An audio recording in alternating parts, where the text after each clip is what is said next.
No, there's no uh-oh. It's okay. We're okay. The smartphone put a screen between us, but wearable technology is making the screen disappear entirely, raising the ultimate question of whether we're actually more present or just better at hiding our distraction. So this week on the Rundown, we explore how smart glasses, health trackers, and invisible AI are rewriting the rules of human connection, privacy, and social transparency. So let's get into it.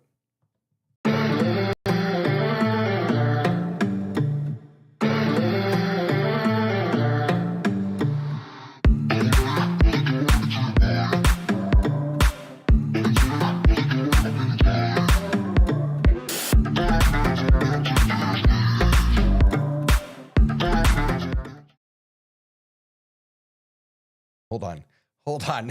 Wait a second. Hold on. I'll tell you what's happening. It's actually really funny when you think about it. Hold on. Okay. No, not that. I don't want the light on. Dear Lord, everything's breaking. Okay. Here's what's happening. Rule of thumb. Don't do a live show while you also are doing ChatGPT work and codecs, because it will take over your computer when you least expect it. So that's what just happened. I had my teleprompter up there and ChatGPT decided to do some work because I'm an idiot and I told it to do some work. Okay. Hi, everyone. Welcome to the Rundown. Let's say hi to my friends. Hello, friend.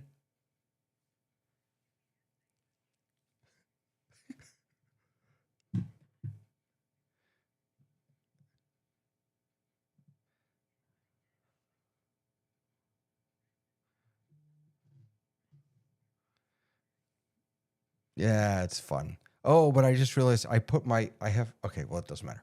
Okay. Thank you. Things are going great. Things are fantastic, especially when I get to see people like Tony Mobley. Hello, sir.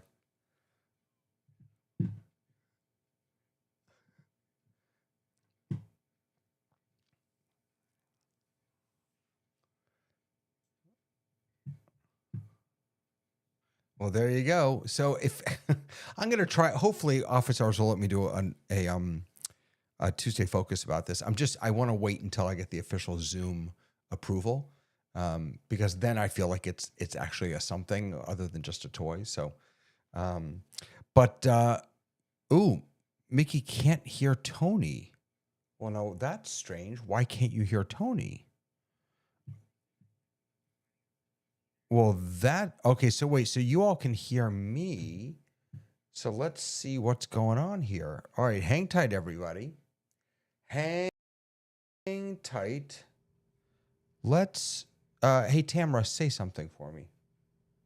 Hello, Dave. I'm so excited to be here on the Rundown, testing my microphone. Okay, wait, I think, oh, you know what I think it is? Hold on, I think I actually know what it is. I think I know what, yeah, I know you It's can only Codex. hear me. What? No, it's not Codex. It's, hold on, I'm going to change this to that, and then I'm going to come over here, and I bet you this. Okay, now everyone should be able to still hear me, and now let's see if we can hear someone else. Go. Yeah, now they can hear you. That was not a Codex thing. That was a David thing.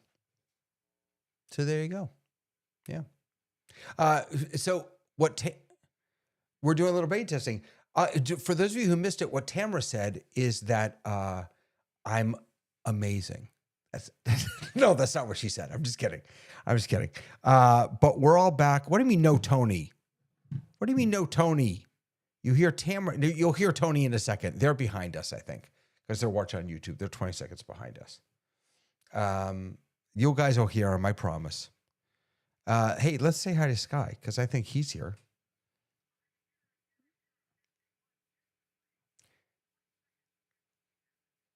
Yeah, give it 20 seconds, guys. Give it 20 seconds.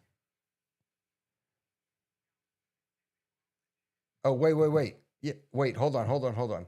No, I see. You're not. Why are you not coming through? I don't understand. Why are you not?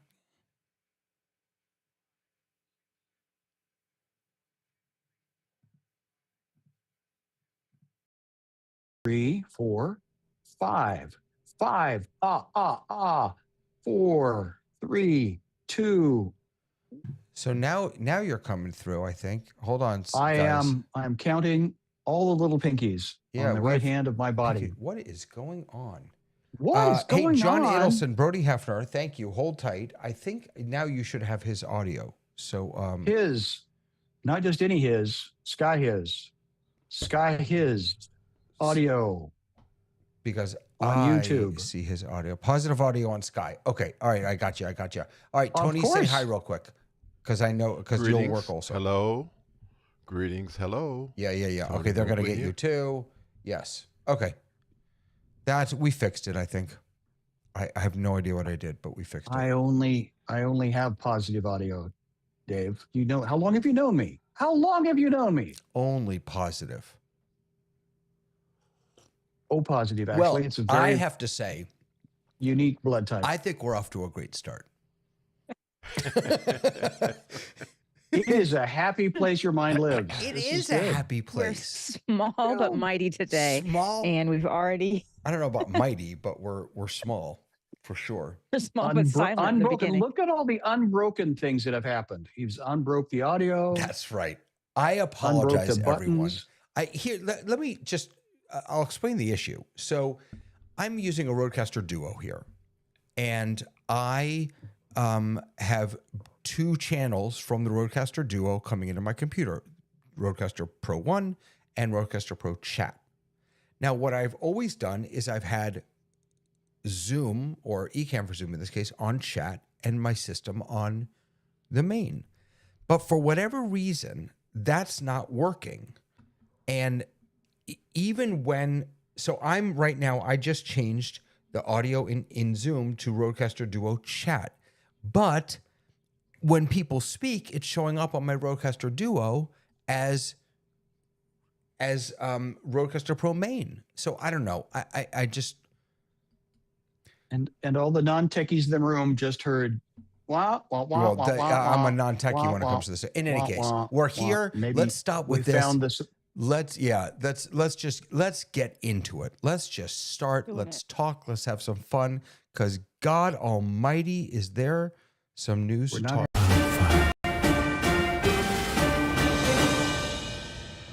See, I want to make the sound now because I can't hear it. You want to make the sound? Ba, ba, ba, ba, ba, ba, ba. I apologize, everyone, for the audio issues, but let's get into it. Hey, we have some news. You're being watched. Rock, surprise. That's news? That's the news. You're being watched. No, the news is that there has been a huge backlash recently over these flock cameras. So flock safety cameras. Flock, by the way, is not, this is, there are lots of different types of cameras that have done this for years, but flock is getting a lot of attention. These are really ALPR,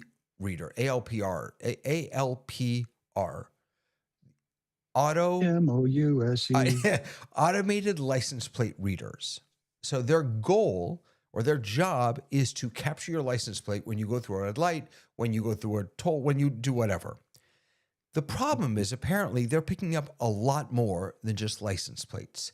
There have been reports of some of them pointed at schools, some of them pointed at pools, some of them pointed here. And there is just an absolute uproar now about this, because all of that data, your car's make, your model, the color, distinguishing characteristics, anything that's recorded goes into this searchable database that helps law enforcement locate stolen vehicles, missing people, suspects. So that all sounds great. But because it's also creating a record of ordinary people's movements, even when they're not suspected of a crime, and because it's also capturing things that have nothing to do with any of this, people are starting to lose their minds. There are now flock socks that people that you can either make or buy and put on top of a flock camera so it can't see anything. And people are pulling them down and ruining them. Do you all have you seen any flock cameras? I don't think I've seen one in my community. I have at USC Medical Center. to go into the medical center. It lets you in. It does your license plate. You go in and put your license plate in. The first 2 hours are free, and then it just lets you out once you've done the pay system. I flipping love it. I go there. I go there quite a bit because with my mom's cancer, every 3 months we're there. I actually really like it. I feel like this flock uproar to me is like we just figured out we've been watched. Like we've just figured out that these cameras are obsequious. And whether you like them or don't like them, I feel like the uproar with this and with data centers are like, we haven't had any data centers being stored anywhere. YouTube, Netflix, your doctor's records for the last like 30 years. And now all of a sudden people have realized that we have data centers. I feel like it's kind of the same thing. I agree that there may be some issues with it, but I feel like that's what it is like living in a city. So I mean, your argument basically is that's the price you pay for, it seems to me that your approach is we have to give up some of our privacy for the sake of security. Or for the sake of living in a city. Like if you don't want that, then go live in the middle of nowhere. That is your option. And hopefully you won't see a flock camera there. Yeah, sky jump. Again with the Kansas jokes. The Kansas jokes. Come on. Again with the Kansas. Sorry. I have two anecdotes. One is I was a recent recipient of this tool, and I thought, and it came in a little actual printed letter with a printed stamp, and it came to me and it said, if you want to see where you went through the red light, please click here. And I went, oh, come on. And I clicked. It not only had the still, it had the actual video image that I could then justify whether I wanted to contest it or just pay the $142 to some organization in Texas that is making more money. Because again, these cities allow the big company to come in and do this. But again, it's a profit sharing concept. The other anecdote is the comedian Michael Jr. I don't know if you're familiar with him, but he said he had to run 2 red lights in succession to get a whole family portrait out of the proposition. But is this new for you? Because I received my first drive-through ticket. Thank you, actually, Dave. my only drive-through ticket Come on, in Tamara, 1990. At least chuckle. You didn't even hear the joke. Did you chuckle? Come on. I didn't chuckle because I'm not I'm not a fan of the joke. It has to be funny to chuckle. Tough room. It's not a even tough my room. joke. Is this tough room? Okay, back to Tamara. She interrupted first. No, I'm just curious. Like, I guess this is new for most places where people are doing this. I literally got a drive-through ticket in 1991. Right. I'm not sure if it's new. I think it's right. There's renewed attention on it. Yeah. It's definitely not new. Right. And that's where I'm just going to say it's a slow news day. Well, okay. You may be right that this is a slow news day. But what does that mean? What do you mean? What do you think I mean by that, David? Meaning that it's not as big of a deal as people are making it out to be. And the news companies jumped on it because it was a story and it got attention. But thank you. But I would argue that there is an important question underneath it, which Tamara sort of alluded to before, and that is, what do we do with a genuinely useful, crime fighting technology that also creates a large scale surveillance network? Is that a price we're willing to pay? And this is where we need to have the people from England, because the per square footprint of the digital capture devices in and around the entire, country, continent, up to you to make your choice, I guess is we got like 6 cameras per person. I don't know. I'm making stuff up, but it's a lot. I think it's not the question of the cameras. It's what are people doing with that information, right? So if they're using that information to check my license, so I do not have to pay to stop at a gate, and it slows down the process of me finding a parking space or leaving a parking structure, hey, no problem. if they're using that for other purposes that are not intended for that, then I think that's where people are imagining cases where it might be used in ways that it's not intended. Well, the suggestion that it might be being used in ways that is for which it's not intended is, I mean, that's the understatement of, I mean, of course it's being used. Of course that data is being used in ways that it wasn't intended for. No? Well, That particular camera just looks at license plates. No, not necessarily. If it's pointed at license plates, it picks up license plates. But if it's pointed elsewhere, it picks up whatever the heck it's pointed at. No? So what is the concern? That's what I'm questioning. It's I don't gathering disagree all with of it. this data, storing it without forget my permission, without reasonable cause. There's no reason to have collected my image. There's no reason for law enforcement. I understand that once I'm out there, I don't have a right to privacy. I'm not suggesting So that. I don't really like these either, but let me just push a different direction. I think people don't like them when it doesn't serve them. And if there was Fair enough. school shooting, Yeah. then we would love to have those cameras to figure out who was driving cars around the school. So I I've only feel had- like you kind of can't have it both ways. And No, when it that's fair. serves you, That's fair. you would want that technology. And when it doesn't serve you, you would question that technology. I've only had a few Tony's turn. No, I was just going to say, doesn't it really come down to who has access to the information once it's captured? I think that is really the issue, and I think that is the problem that most people are having with it. You know, who is the end user of the information, and are they trustworthy to have that information or that Well, resource? I would argue, Tony, though, that there's another question, and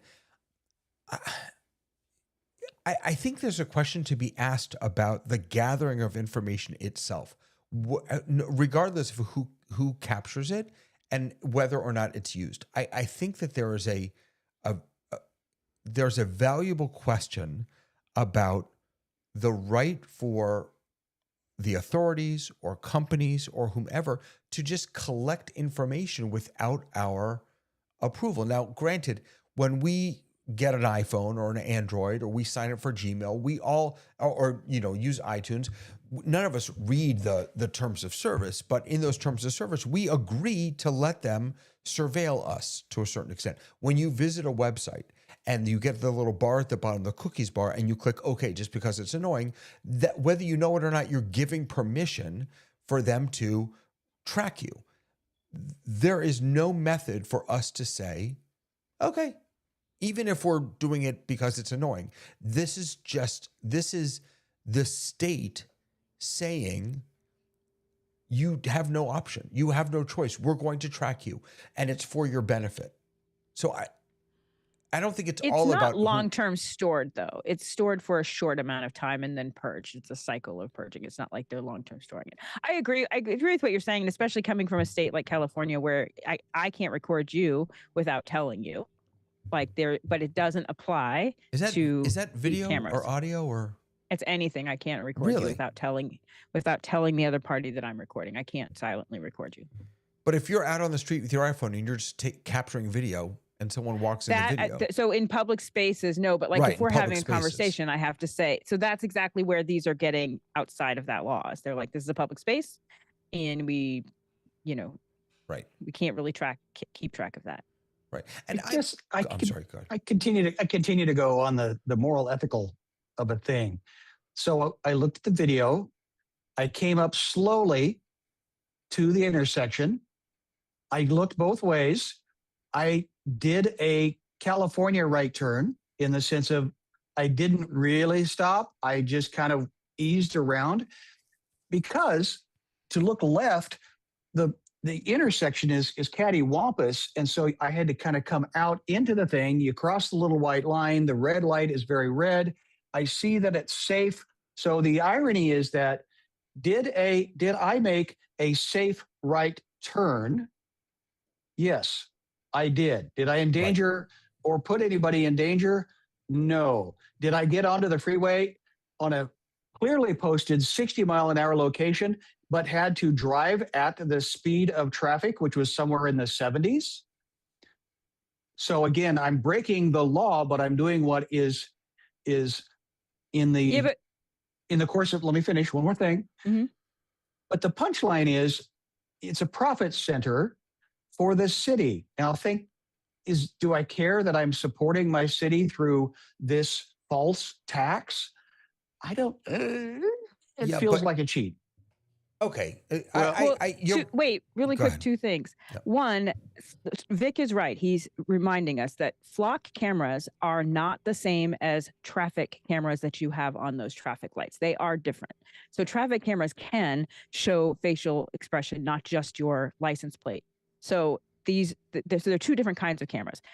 Another case for that, though, so there is a camera right where my mom got into her accident. And not having that footage, we would not have been able to prove or know that the guy in the big rig that you can always make lane a changed. good argument for the Right. use of these cameras. But again, I think you said it before, when they're in your favor, they're great. The question is, are we willing to pay the price of constant surveillance so that we can support our community or get the footage of the accident, or, is that a price we're willing to pay? I'm not saying I'm not. I think that's convenient, because for the last 5 years, each of us have the tens of hundreds of hours that we have been putting our face into which is why I don't public care by our choice because we feel that we're in control. Right. Which is why I don't care. And the traffic argument, if they catch me going through a red light and not stopping, they caught me. Like fair enough. Go to like, traffic school. I mean, if they have video of it, then I did it. Okay, I'll pay the fee. Fine. That doesn't bother me at all. But to me, it's not about that. It's a little bit about what you said, Tony, about who's in control of this. But it's also just the idea, and we're gonna get into this later tonight when we talk about, AirPods with cameras or the Meta glasses with cameras. We are under constant surveillance, and that's just, and we have been for years. And though. maybe we That's have the been for thing. years, and we have been for years. Okay, so fair enough. That's the part that I'm kind of like, all these people Yeah. are so incensed at this technology that they've never heard of before, but now that they have TikTok, they can hear of it. Okay, fair enough. I just assume when I leave my house, I'm being watched. No. I mean, and a lot of times I don't leave my house, so then you don't have to worry about it. And that's back to the "if it bleeds, it leads" comment. It was a slow news day, and we'd already listened to how many times Trump had gotten out of an airplane by a different direction than he usually does. Lake America. Okay, next, Meta has settled this suit. We talked about this a number of weeks ago. They settled, this is a suit with 29 states requiring up to $18 billion, which I know for Meta is couch change, but $18 billion in payments, new child safety measures, and an age assurance system.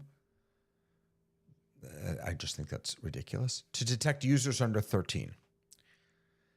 I think it's ridiculous because it's impossible to do. But at the same time, it also shields Meta from state lawsuits over using children's data to train and test that system. So Meta may have, on the one hand, you could say, oh, Meta is reimbursing the states $18 billion because they made a boo-boo. You could also say Meta just spent $18 billion to be able to use children's data to train and test their systems, and they never have to tell anyone about it. Tamara. I mean, I think that anything that we put into place, and we've been talking about this, that we've been wanting there to be something that they do on their end, which they have investigated and figured out a way to do it. I don't know. The problem that we have is that many of the kids who are online are under 13 years old, which means that they themselves have put in a fake birthday and a fake date in order to gain access at all, or their parents have done that for them. So there's lots of people I know I was who just going have to say that. I did that for my kids. Absolutely. So it's kind of like a problem that I agree 100% that we have to figure out a way to put tools into place. And I was actually kind of impressed by these tools. I was like, okay, it limits the overnight time to a certain, it limits their time for a couple of hours. It really puts in some very interesting things that we haven't heard before. So I was all for it. I just don't know how it's enforceable, because this is a thing where parents have agreed in the last 20 years that their kid is different. And I think that your kid may very well be different when you sign on. And I also think it's very possible that parents who agreed that their 8-year-old could go online couldn't project that at 15 their kid would have some really severe mental issues that would make it not a good space for them. So I think that there has to be more training on what social media does and what it's possible. It is possible that your child, who was amazingly straight A student at 9 or 10 years old, gets into high school and has a very different experience, and the outcome can be bad. And I think that we have to do more training around that for parents and for kids. And all these tools that can help parents, I think, are great. Yeah. Sky, go for it. The words that come to mind are gateway drug. To your point of, are these pieces of information going to be now mined and, to Tamara's point, not just thrown away easily, but this is the future of their who they're going to be, future consumers, A, and B, your other comment that you made, David, was, oh, we got caught. Okay, we'll do something. And to your point of, you can't sneeze loud enough at certain companies that $18 billion is worth even a tissue or a gesundheit. So there's my frustration, because we used to be able to, at least we used to think we could trust major corporations. For some reason, we held that fallacy. Now, historically, oh no, bad people did bad things throughout history. So, but at least at some point, they had PR teams that made us think that we could trust them, or think that they were doing something for humanity, not just their own personal bank accounts. So maybe that's just because I'm getting older, or maybe it's true. Tony?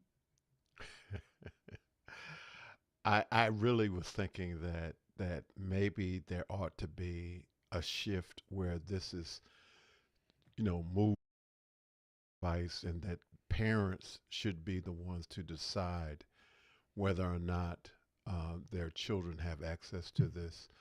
I don't trust the corporations to be diligent about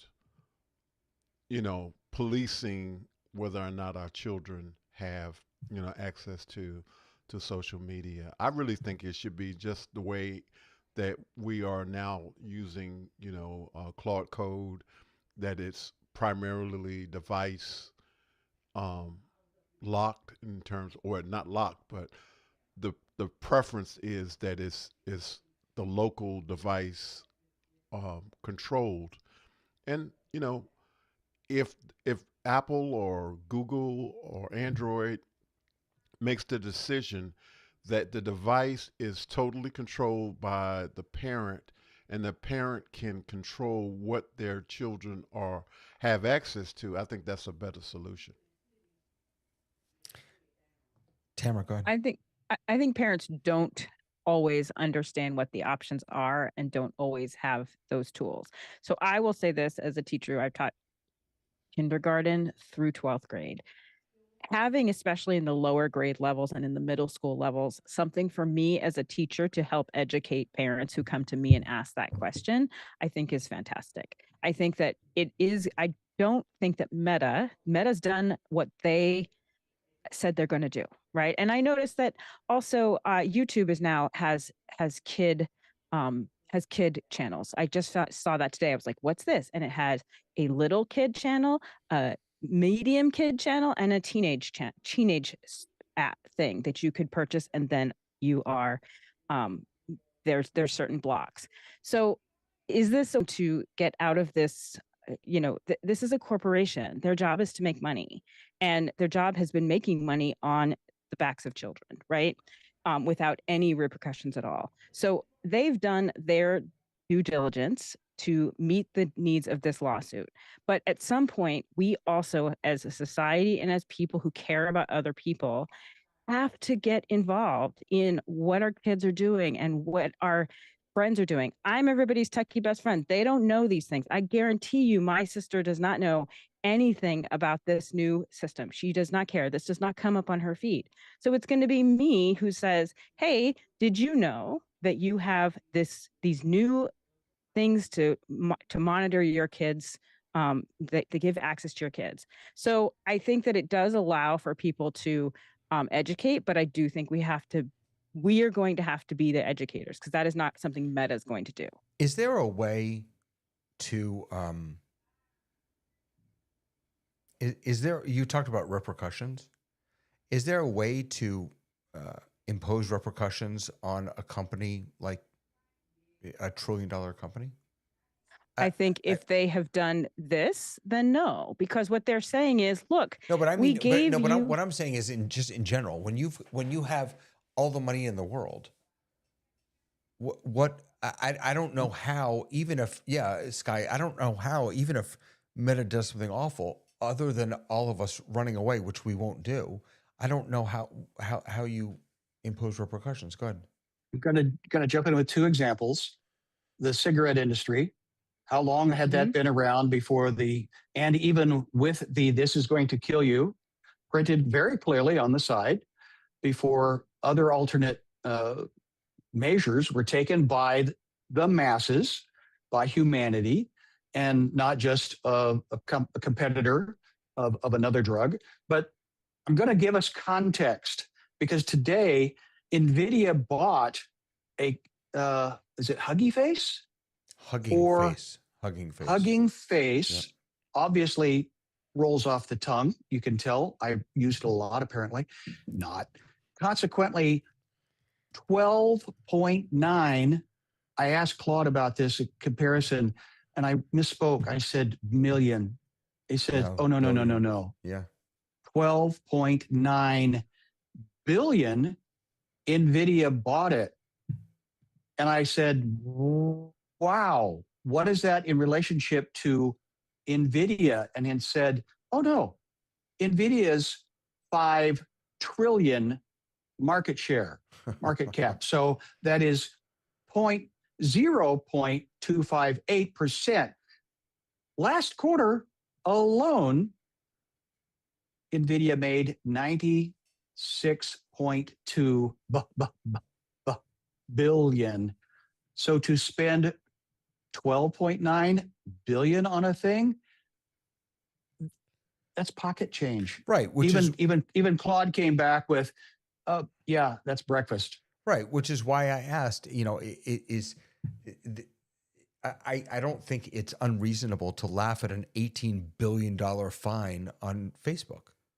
I'm trying to give us context of where my brain is still in the millions being a lot of money. Right. And so historically, where we would have thought, where should we become indignant? Yeah. It's like, oh, we need to raise the stakes in our attitude. Well, I don't disagree. I just think that it's so easy to just continually blame capitalist companies for being capitalist companies. No, that's fair. And making money and defending themselves without having personal responsibility. And the truth is, we're getting further, and we talk about this all the time, we're getting further and further away from communities. And you used to just be able to, you weren't car dependent. You walked to the store, you walked to church, your kids could be in the neighborhood, and you had other people who were part of that neighborhood working with your children. And the further we get into these devices ourselves, that is not there. That support system, that community human support system, is not there. And what is happening, instead of anybody taking personal responsibility and saying, "Hey, I'm addicted, I need to do these things," or "This is an addicting technology," we're like, "They've tried to addict me. They're aiming at my kids." It's like, but some of that responsibility actually is us. We have to be more, loving of each other, and, really becoming more about community and more about being out in our world and caring about those things. And we're spending an awful lot of time going, well, they have all the money in the world. We should make their fine higher. You know what I would rather have? Them pay higher taxes so that we could have more nice things in the area. That's what I would rather have. Right. Okay. Fair enough. Let's do it. I brought show and tell, but it died. This has never happened to me. My Apple Watch died. I know. I guess maybe it wasn't charging last night. I don't know. I thought it was a vape. You're smoking on camera? No. This is my. Oh, I can't tell. My watch. It's my watch. So tiny. I'm tiny. I'm sorry. Right. So listen, here we are, folks. Yeah. Look at all four of us. Oh my gosh. On cue. And sponsored by. Yeah, that's right. There's the show right there. So, we are squarely in, if not toward the end of the screen age, where we are all attached to our screens. We are all on them all the time. I don't even want to look at my screen time on my iPhone. It's terrifying.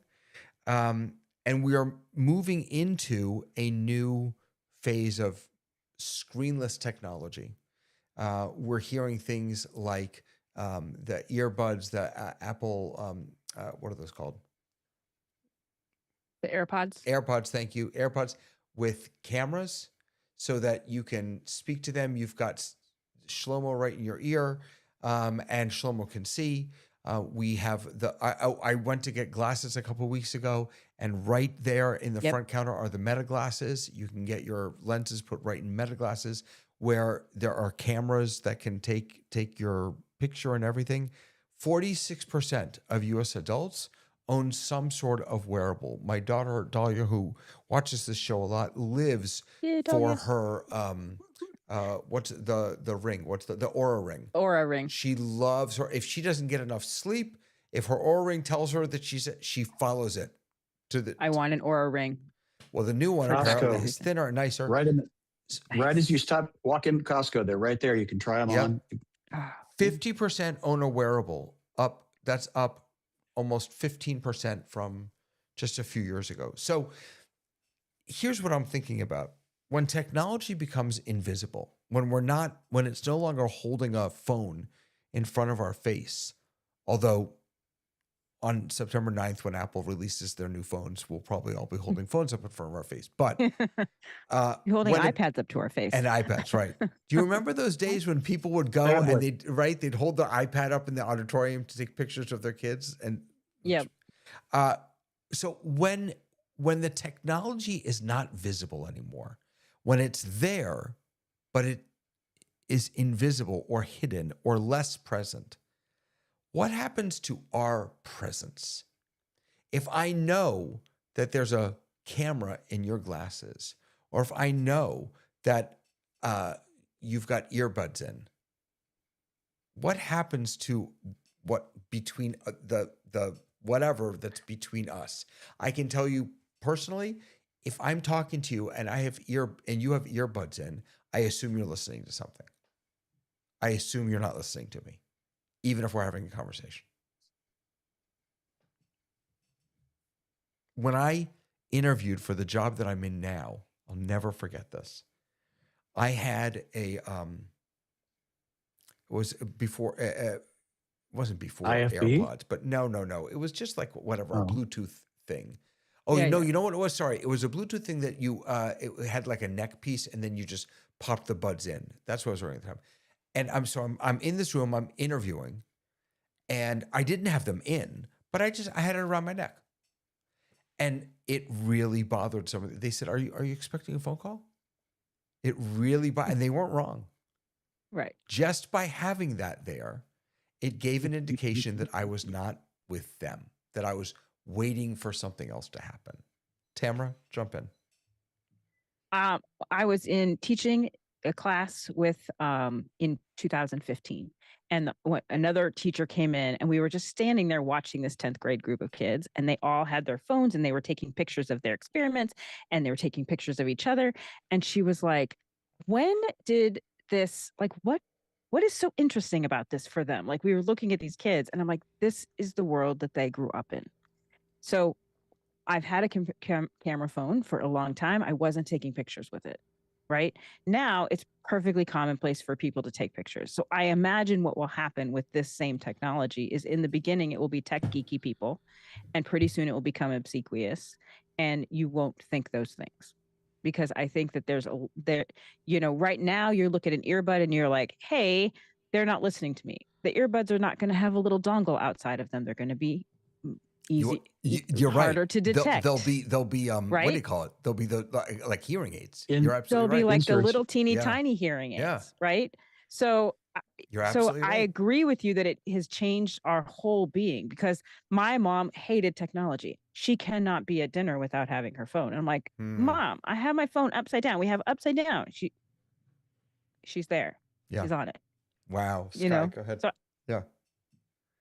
Well, again, less than 6 months ago, I was given the opportunity to help encourage some new technology, and we were given the opportunity to create a 30-second TikTok.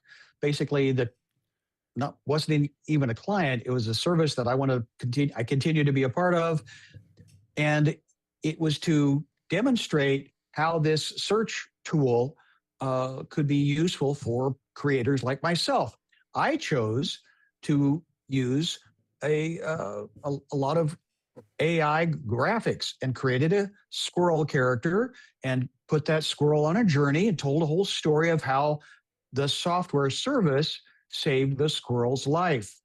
Well, at that time, somebody else took their iPhone and said, well, this is who I am and this is what I do. And it was all very authentic and all very genuine, but it was at the peak hype of what is this AI? Everybody's using it. It was becoming a new fad thing, or is it true and real?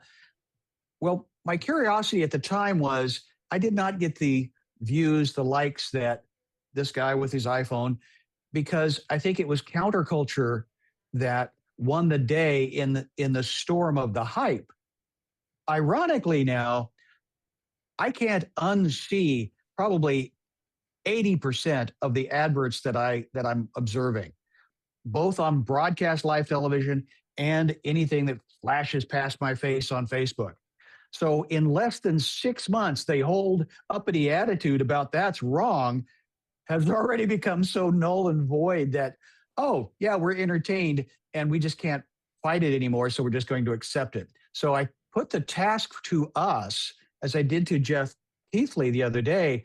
Let's start recognizing where we are right now and see in 6 months what has happened. Start documenting, because what I think we as technical users of tools have the opportunity of doing is coming from 10, 15 years ago of how it used to be.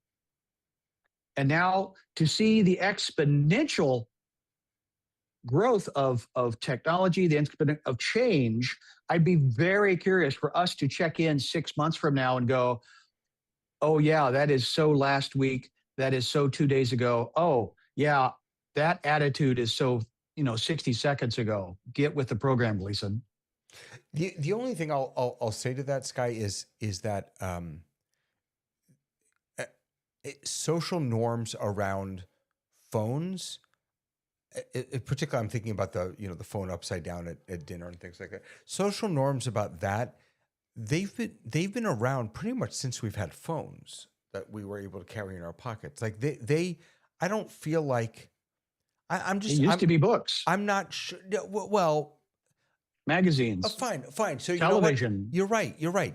So my point though is that I don't think the sensibilities are necessarily going to change all that much. I think that, like you just said, the problem is not the specific technology. The problem is how it gets in the way of people, communicating or connecting. And I refer back to Tamara's point.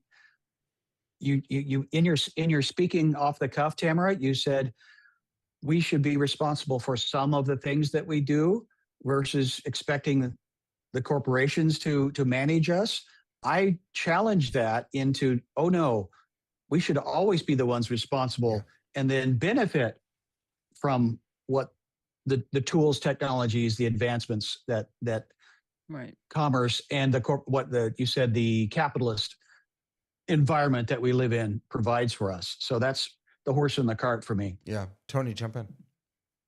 Well, I think that part of the issue is that there is this spectrum of people, and sometimes there's a separation based on age, sometimes there's a separation based on economics, but it really comes down to access. And I want to lean back into part of what Tamara said in terms of this whole idea of things being really sort of invisible from the standpoint that as we get used to things or as things become more mainstream, they tend to become invisible. And so while right now we are wrestling with this whole idea of people wearing glasses that have cameras in them, I would dare say that it won't be long before that becomes invisible. People won't they people will begin to do what they would do even even though they may be monitored or people may be capturing the things that they do, because we know that there are there has been um, things that certain people have been wearing in terms of cameras, and we've seen time and time again that people forget or don't recognize that they have the cameras on their shirts, and they do some things that they shouldn't do. And so my argument would be that as things become more mainstream, people will begin to forget or not be concerned with someone having meta glasses or any type of lenses that capture things.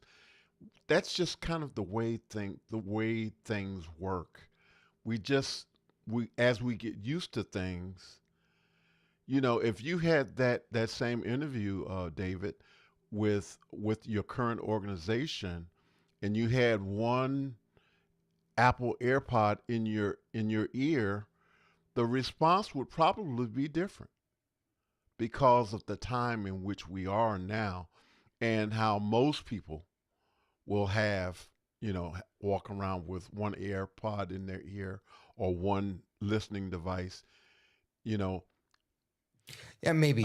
one of the assumptions would be, oh, he just brought that from his car because Right. this is a hands-free society. Right. I still wouldn't hire me if I came into an interview with that. But one of the assumptions could be that you need a hearing aid and that Apple AirBud that's is true. You're right. actually And it being a serves hearing as aid. So if you judge now, good. knowing that that is a Yeah. potentiality for some people, That's a that is really much that's a cheaper really than good an point. actual hearing aid, it If would that's be if that's the assumption of the Yeah. person that I'm being interviewed by, I want to work with them because Right. they've got a progressive way of thinking.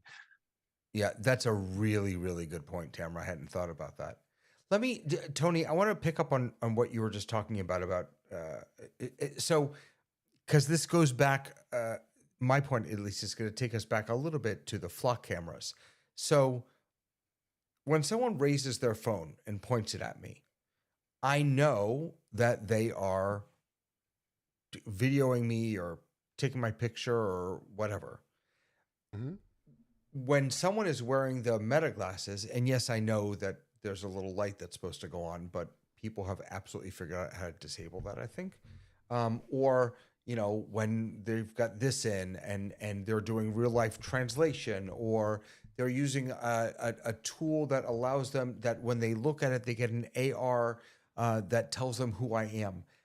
That's another example of me not having any opt-in or opt-out from capturing that data about me. And I'm wondering, does it matter that they're not holding the phone up in my face? Does it matter that it's much more I don't know how to explain it. I'm going to give you an example. All right, and then Tamara. So, when I was still working in the school system, there was a time when they did not have cameras on the school buses. And so I was a part of the school system when they installed cameras on the buses. So initially,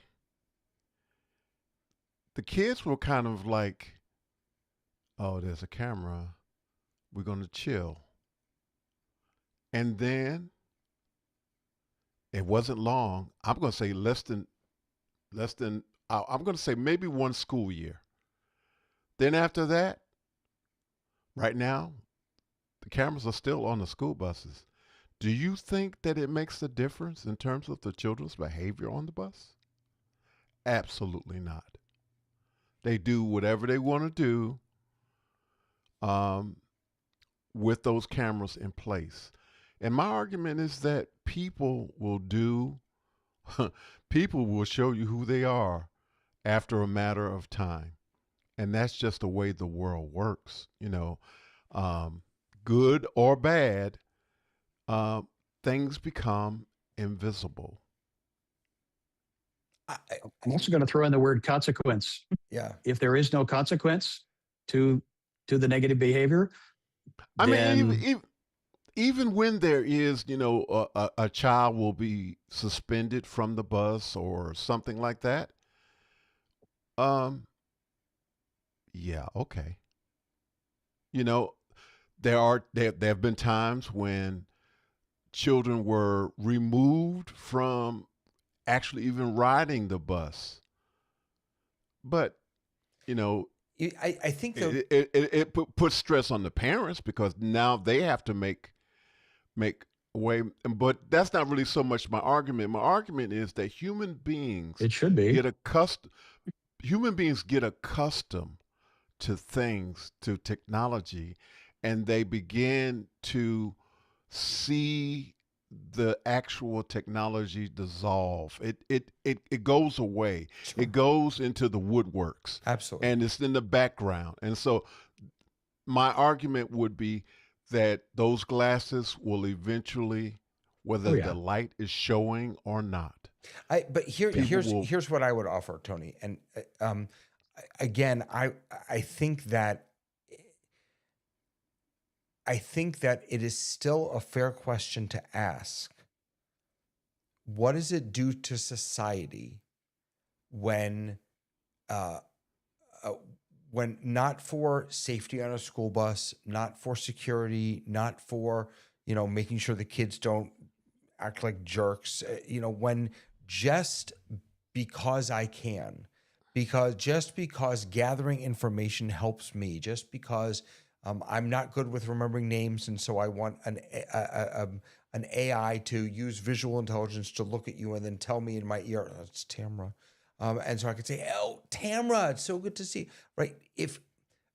What does it do to society to have that be ubiquitous? I agree with you that we might all get used to it. I mean, I remember when people, I used to make fun of guys wearing the earbuds and the Bluetooth. I used to make fun of them, and then now I am one. I'm not actually. I don't wear Bluetooth, but I don't think the fact that we get used to it means that it isn't going to have a really profound impact on society. And again, this is not a school bus or a school or a state collecting data. That's one level of ickiness to me. Everybody collecting data is a whole other level of potential ickiness. Tamara, but who do you mean when you say everybody, though? I mean anybody who buys this technology, anybody who buys, the Meta glasses, anybody who buys, I don't know, anything, any sort of wearable that gathers information. I would argue, and then Tamara will come to you. Okay. And I apologize for No, go for and it. Go for Tamara. it. You're good. But forgive me for saying this. I'm going to ask for forgiveness in advance. But if you are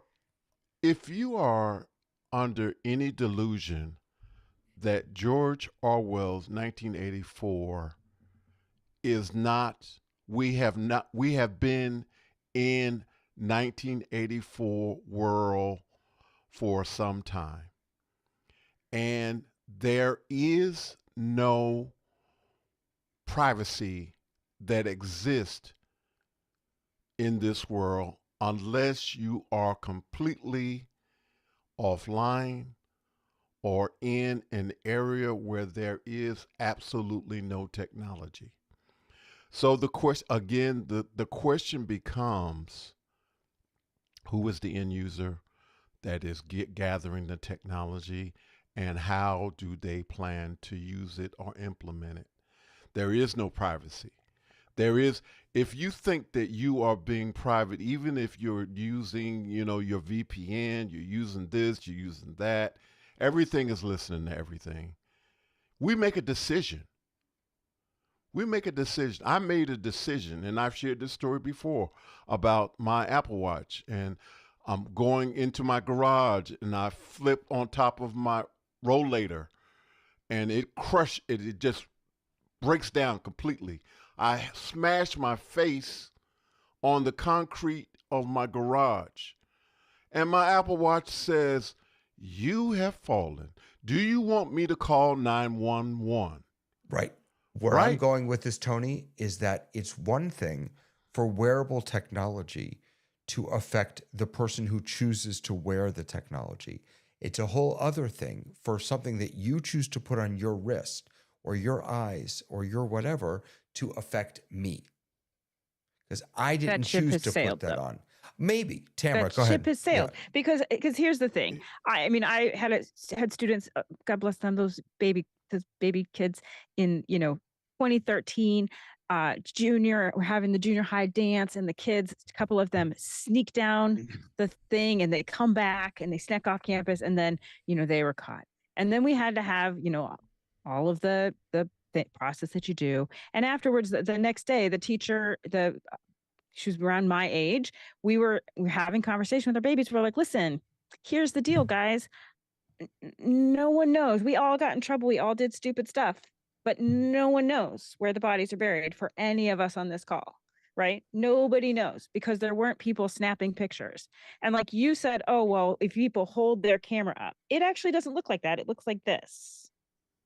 I look like I'm scrolling when I'm taking pictures of you. So it doesn't, we're doing that now. And so I agree with you. What does that look like? Well, we see what that looks like because we have a full generation of kids who have been on an iPhone and who have been on social media, and we can see both the positive and the negative aspect of it.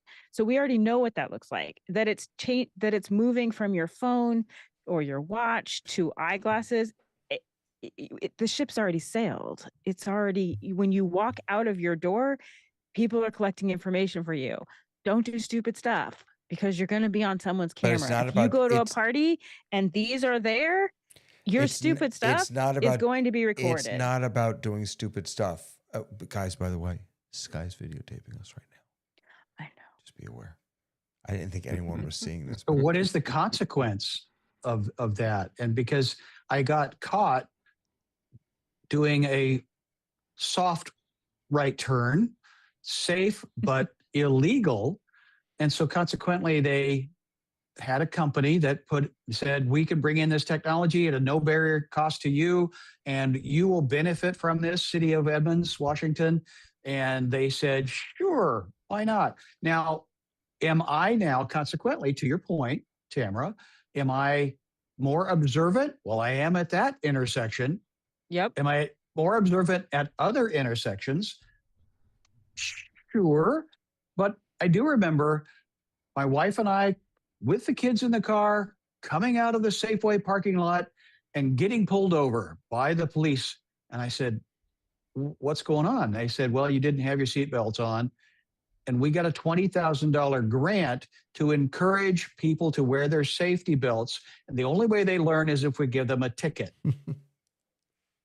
So Boy, all of my Sky. sins are coming out. All of my sins are Sky. coming out tonight. You did this Tamara, thing Tamara. when you took a little test at the DMV and you signed the social contract that all of us have signed that says you are saying- going to follow these rules. And I Wait a have to minute. Let me tell get that on you, camera. Let me get that the on camera. craziest things that What'd I you say? have seen people doing post-COVID with an automobile. I can't tell you. Once a day, I see people go from the right lane, and instead of saying, "Oh, I missed my exit, I'm going to go around the block," they go, "You know what? I'm going to go 4 lanes across the front to make a left-hand turn on a highway." I want more of those cameras around. I want And more people are to you- are agree you that of their the vo- social contract that they signed at the DMV that we're going to honor. Are you of the belief that driving is a privilege or a right? I don't know. I live in Los Angeles where you have to do it. So It's Historically- absolutely a privilege.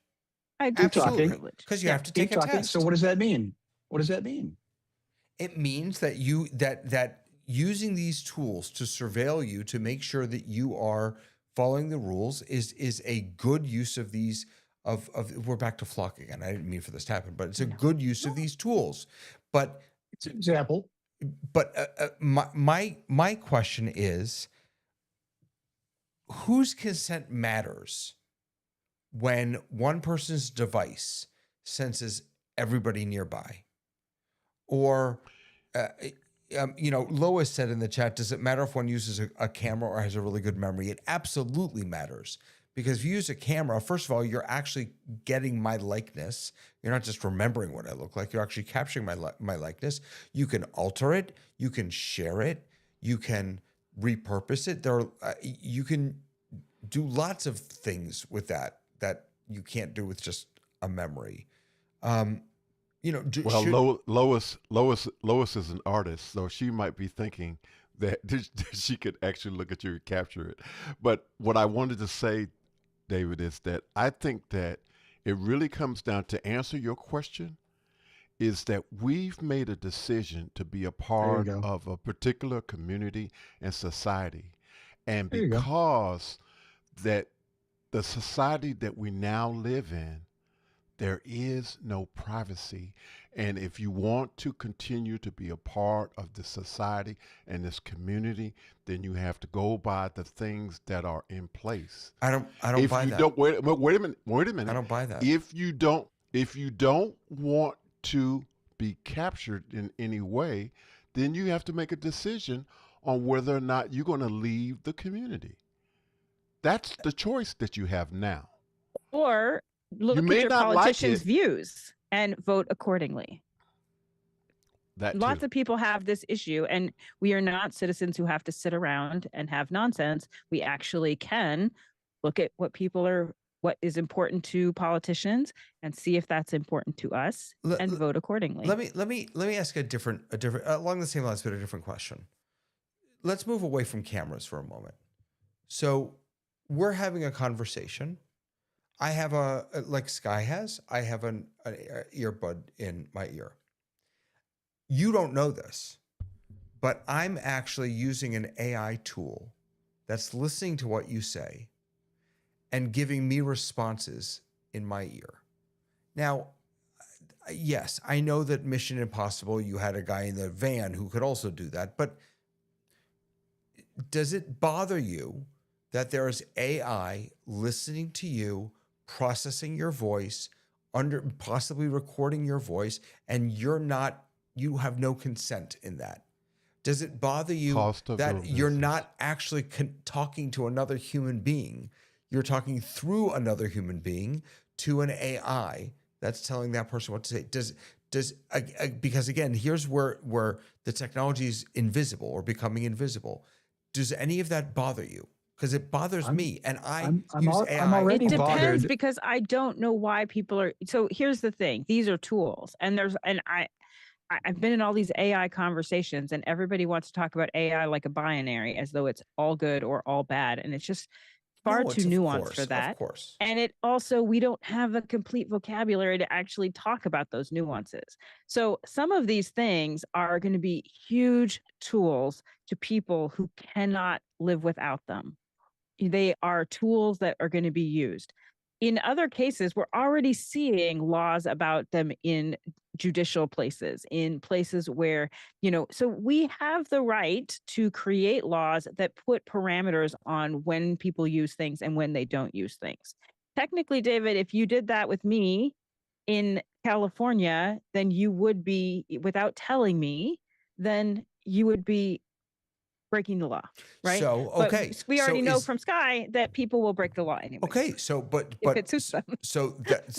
Maybe that's my question then. Is this that being the recorded? right What? right? Does California have the right policy? Maybe that's sort of my question, right? Should it be illegal to have hidden technology that may be incredibly beneficial, but is nonetheless, because we wear it or it has become a part of our body, is unbeknownst to others, We've recording put or those processing into place now. If you have a little Apple computer, you look and you go, oh, the little dot's on, someone's recording me. Right. So that technology can be put into place if we decide as a society to put that into place. Dismantle it, though. I mean, that's right. Yeah. But again, like, none of us are living under a rock. And if you are living under a rock, you probably don't even know that people have this technology. So it is kind of the course of doing business. And do I like it? No, not really. Because like my least favorite thing is people pull out their cameras and take pictures of people while they're eating. I'm like, take a picture of your food, take a picture of your people. Don't take a picture of people eating. It drives me crazy. Right. But does that keep me from going out with my family who are like the worst at this? No. Also, it's the course of doing business. Right. I just want to throw up. So this comment from Brody: widespread installation of cameras makes it difficult or impossible to regulate them to avoid abuses, including cops, stalking ex-spouses, etc. When it was just the police or law enforcement or whoever, when the cameras weren't everywhere and ubiquitous, and they're becoming more and more and more, you could perhaps regulate them. We are now reaching a point in technology where it's going to be impossible to regulate any of this. Tony, and then Sky, please. Oh, I was going to just say the cost of doing business. I'm really sort of at this point where I understand the argument that you're trying to make, David. But I think that we are in a situation that the genie is out of the bottle. The genie is really out of the bottle, and we have no control of this thing. The frustrating thing is, why doesn't that bother you? Like, so take control back. Because I love my Apple Watch, David. You can't take it away from me. No, that's not it. That's not it. The comfort level for most people, because for most people, not us, most people, they're still thinking of their pocket computer simply as a phone. Right. Right? Right. And so I have this phone, I can take pictures, I can make videos. It's a consumption device. Somebody might record me. Well, if they record me, maybe I might blow up on YouTube. Yeah. Or I might become I might become a star. Right. And I could make millions of dollars. And I'll take the risk, It's like playing the lottery. Right. And so for it to bother me as an individual, yeah, it does. I get frustrated with this whole argument that you're making, but I think that it really, truly does come down to the cost of doing business, being a part of a community. This is where our society is. What we can guard against or what we can push toward, and what Tamara was talking about, is seeking out those legislators, those officials who think, or we can encourage to think the way that we think about this. But otherwise, it's kind of a lost cause. And the last thing I'll say is that people are, for all intents and purposes, lazy. And if it does not impact them directly, they'll let it go. We are essentially crisis orientated people. And I mean, the human species is, for all intents and purposes, crisis orientated. And we do things when we say ow. Mhm. Yeah. Sky, I'm giving So, you, Tony, I'm letting you finish this. Tony, I'm glad we're in the same room together, brother. You stole my punchline. Hey, You Sky, stole it right in front of everybody. Sky, you're looking the wrong way. Not on my outfit. He's right there. No. Is he not right there? No, he's over here. It's over here. Pulling my chain, but the genie out of the bottle, Tony, I had it right on the tip of my tongue, but then the horse got out of the bar and the water went under the bridge. The real and you problem stole isn't all these my devices. metaphors. So The real problem what- isn't these devices. It's the fact that we don't know how to talk to each other. And my punchline was to Tamara's point that these phrases are ancient. Mm-hmm. So this conversation is not new. It just may be faster. So thank you, Tamara, for talking with me. I'm looking forward to sharing coffee with you in person when you come I up to the can't wait. Pacific Northwest. Looking forward to it. Now that Starbucks is moving to Nashville. So BYOC, bring your own coffee. Tamara, can I give you the last word? Yeah, I just think that part of the problem is we're talking about all the wrong things in terms of people's anxiety that we're talking about. Lack of slot cameras, data centers, people having too much information in all of these places. And the real issue comes down to the fact that we don't know how to talk to each other anymore. And that is becoming a lost art. And that's where we have to double down and reteach people how to engage with humans in a human level. And then it really doesn't matter if you take my picture while we're doing that. Okay. I think we are on a trajectory here from desktop to laptop to smartphone to wearable to ambient to embodied. And I think that the discussion around wearable technology is much bigger than Apple Watches and AirPods and things like that. It's about how much, it's about us. It's very much about the singularity, I think. It's about us sort of merging with technology. And what can we hold on to that is uniquely human? I get to speak this year. I haven't given a sermon in years on the high holidays, but this year I get to. And I wrote it about, I'm not going to give the whole sermon here, but essentially my question was, what does it mean to be human in this day and age? Yes, please. And yes, please. Yeah, another time.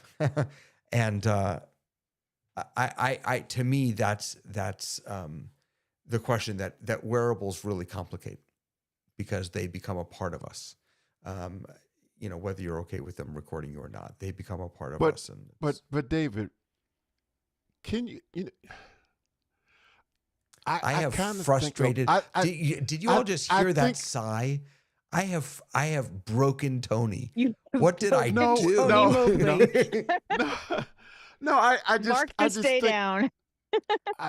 I still lean into this whole idea that technology is a tool, and I do too. and my first thought was you said the last thing that you said, I thought I said, well, shoes could be considered a technology. Yeah, but Tony, can I just say, technology was a tool. Technology is becoming an agent. And that's very different. This is Noah Yuval Harari's, the historian's, big idea. His big point is that the reason that this is probably also why Bill Gates just came out and wrote a piece. Mm-hmm. The reason that this moment is different is because we're not just dealing with the tool. We are dealing with agentic tools that can work on their own and break out and do things they're not supposed to do. And we are now putting those on our bodies. And we're making them more invisible than they ever have been. So I'm not sure that it's as simple as these are just tools and we get to choose to use them or not. I think there's something else going on here. And look, I'm going to wear my Apple Watch every day. I'm not, I was like, believe me, I'm not a and? Luddite here. I just think there are really important questions to ask about it. I'm I think going to there's go back to my definitely romper important room questions. days, and I'm going to make sure to say thank you I to see Louis. Tamara. I see Tamara. No, I see Courtney, and I see birding with Lois. Oh my goodness. And that And you see Dahlia? Tony, Brody do is see here. Dahlia. Dahlia's here. Tim McCullough's here. we are community. Tony, to Courtney your is point, here. Vic, thank you guys for being here. Vic, Roland, thank you for you being here. are And all humans, and we love you. and I a special apology to Mickey, who has to listen to me screw up the audio every week. Hey folks, so get ready for this. Tomorrow morning, Office Hours is going to be back answering your questions. And then tomorrow afternoon, Andy Carluccio is joining us in the Zoom Test Kitchen to talk about the new, The Andy? the new. Wait a minute. Who? The Andy? Zo- Andy of. the Andy. Oh my word. Yes. Talk Oh about my the new word. Zoom ISO that just dropped this week with TalkBack, I'm which excited. is what I built into Run My Show this week. Should we test it and see if it works? All right, ready? Here's what I have to do. Now, no one's receivable. actually going to be able to hear this, but I don't think it's We gonna knew work. Andy If when. you're online, if We you're go watching way online, back. you're going to have to tell me whether this works, okay? So I'm going to mute. What am I going to do? I'm going to mute this. Okay, And now there I'm we not go. going We're into, gone. they can't We're hear me gone. now. I'm still going Bye-bye. like that. Hold on. Wait, don't go anywhere.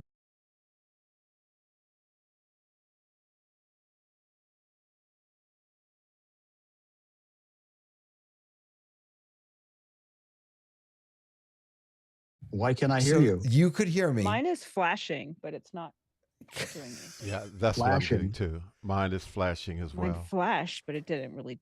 Well, me. that's Oh, I did- because you broke I it. disconnected. Mickey will be sitting with you. That's in your because you calm broke situation. it.